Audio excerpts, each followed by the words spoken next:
ప్రధానంగా గత కొద్ది రోజుల నుంచి శాస్త్రజ్ఞులు ఏదైతే చెప్తున్నారో దేశవ్యాప్తంగా ఎల్నినో ప్రభావం ఉంటుందని, దానివల్ల రైతన్నలు అప్రమత్తంగా ఉండాలని రాష్ట్ర ప్రభుత్వాలకు సూచనలు ఇస్తూ రైతన్నలకు కూడా అనేక సందర్భాల్లో ఈ శాస్త్రవేత్తలు సూచనలు ఇచ్చిన సందర్భాలు కోకొల్లలున్నాయి. ముఖ్యంగా సౌత్ రాష్ట్రాల్లో ఈ ఎల్నినో ఎఫెక్ట్ ఎక్కువగా ఉంటదనేది శాస్త్రజ్ఞుల యొక్క వారికి ఉన్న అపారమైన పరిజ్ఞానంతో వారు చెప్పినట్లే ఇప్పటి వరకు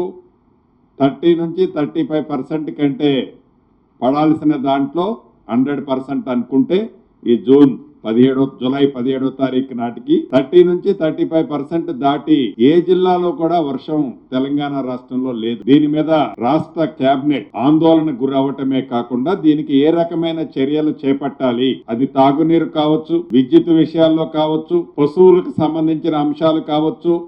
అనేక అంశాలు ఈ వర్షాధారణ మీద ఆధారపడే అంశాలు ఏవైతే ఉన్నాయో, నీటితో లింకప్ ఉన్న అంశాలు ఏవైతే ఉన్నాయో వాటన్నిటి మీద క్షుణ్ణంగా సుదీర్ఘంగా రాష్ట్ర కేబినెట్ చర్చించి రేపు 20వ తారీఖు నాడు ఎవరైతే ఇన్ఛార్జి మంత్రులు ఉన్నారో ఆ ఉమ్మడి జిల్లాకి ఇన్ఛార్జి మంత్రులతో పాటు ఒక ప్రత్యేకమైన సీనియర్ ఐఏఎస్ అధికారిని నియమించి ఆ ఉమ్మడి జిల్లాకు సంబంధించిన ప్రజాప్రతినిధులు, ఏ రాజకీయ పార్టీకి సంబంధించిన వారైనా, ఆ జిల్లాలో ఉమ్మడి జిల్లాకు సంబంధించిన శాస్త్రవేత్తలు,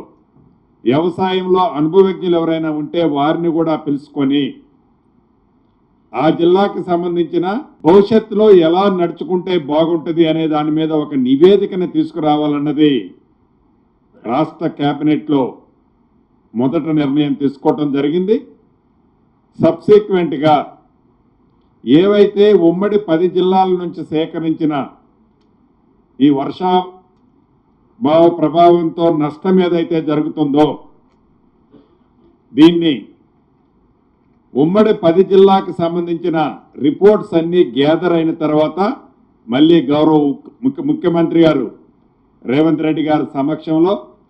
దీనికి సంబంధించిన ఒక ప్రణాళికను తయారు చేసి తాగునీరు సమస్య టాప్ ప్రయారిటీ, పవర్కి సంబంధించింది టాప్ ప్రయారిటీ,